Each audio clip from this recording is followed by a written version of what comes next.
我们来看两张图片。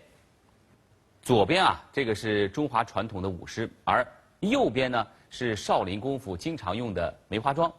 这两个图片大家都经常可以看到。但是您见过狮子跳梅花桩吗？印尼雅加达江夏堂的龙狮团就凭借着跳梅花桩拿到了2个世界舞狮大赛的冠军。我们一起来看一下。每到春节前夕，印度尼西亚雅加达的人们都喜欢走进购物广场，因为在这里不仅能买到中国的服装和装饰品，感受别样的中国文化，更重要的是，在这里能欣赏到别具一格的舞狮表演。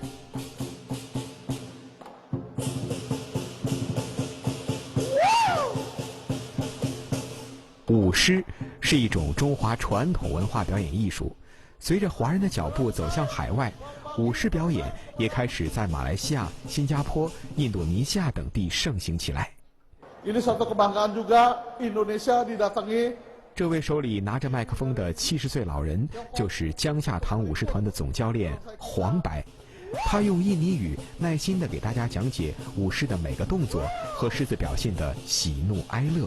用轻松幽默的讲解风格，让印尼观众感受到了轻松和亲切，发出了阵阵会意的笑声。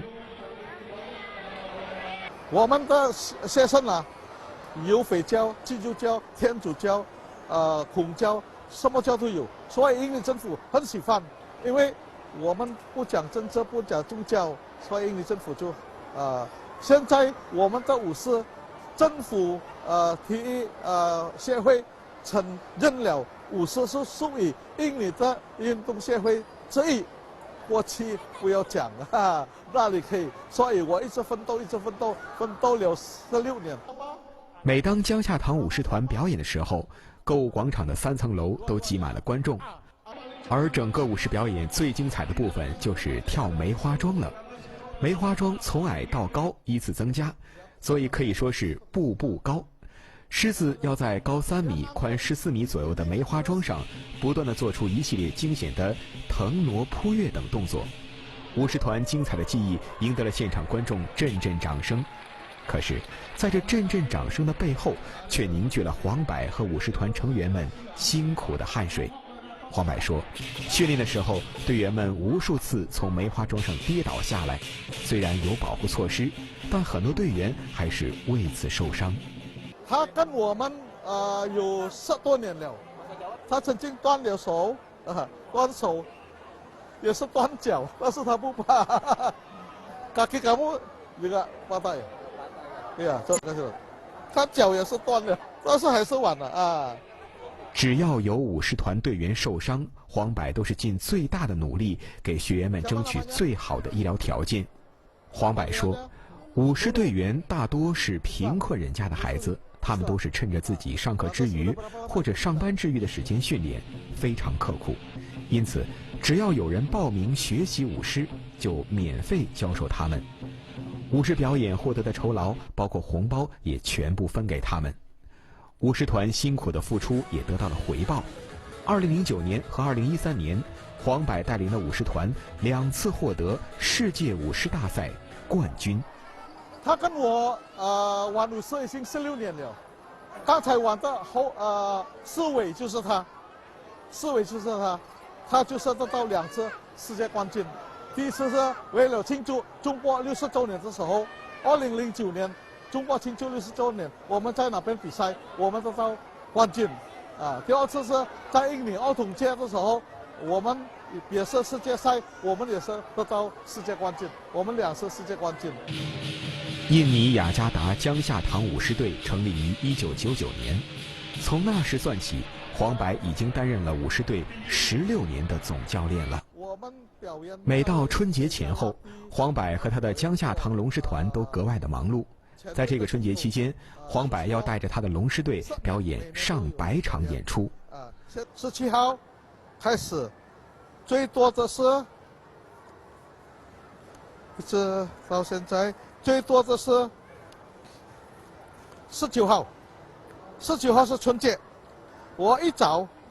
6点开始表演23场，春节那一天19号，还有这个23号请我们在总统面前表演。黄柏带领的江夏堂龙狮团有6个龙狮队，有上百个队员。黄柏带我们来到位于雅加达唐人街的江夏堂龙狮团会所，这里就是龙狮团曾经的排练场地。这些都是我们从1909年开始有参加，到现在有16年，我们有得到的所有的奖杯。面前橱柜里摆满了上百个奖杯，见证着黄柏对江夏堂龙狮团16年的辛苦付出。在雅加达，很多人都知道黄柏是龙狮团的冠军教练，可很少有人知道，黄柏是在印尼政府解禁武士运动后，在雅加达第一个组织武士的人。黄柏1945年出生在印尼，是祖籍广东江门的第2代华人。从10岁开始，他就跟随叔叔学习舞狮。他从练习基本功开始，到练习敲锣打鼓，从狮头玩到狮尾，一直到1967年，印尼政府颁布了14号法令。这个14号67年这个条例是不可以，所有华人的文化艺术什么都不可以玩，你敢玩就会进监牢的。就在那年，黄柏不但放弃了自己热爱多年的舞狮运动，还因为自己是中国国籍而被迫辍学。2年以后，由于他精通印尼语、中文、英文和广府话，被选为广少会馆主席。上世纪90年代，印尼发生多起排华事件，为了给华人们祈求平安，黄柏决定组织一个临时舞狮队给大家表演。就是几10年了没有见过武士，我们跑到那边了，每个老人家都哭啊，有眼泪啊。他说：“哎呀，很幸，我们还能够看武士32年没有武士，因为过去每年春节一定有武士，现在32年了没有，今天又可以了，他们就高兴。其实那个时候还没有准时给你玩。”我们是偷偷玩的。虽然黄柏以庆祝印尼国庆节的名义舞狮，也没有因此被抓，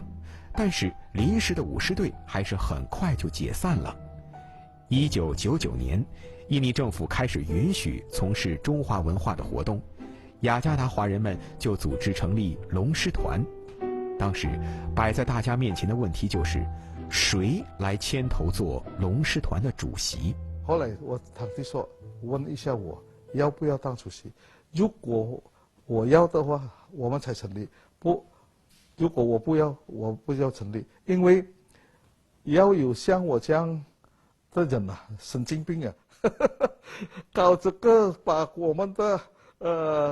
生意都放掉。1999年，黄柏的五金公司正做得顺风顺水，在印尼全国有50多名员工。黄柏明白，如果他接下这个龙狮团的主席，就意味着要放弃自己的生意。但是他考虑都没考虑，直接答应接下这个会长。因为我觉得是，这个是比生意更重要，这个是为华人争光，为华人，因为你是出生在印尼，你又是华人，你不来奋斗为华人奋斗，谁要替你奋斗？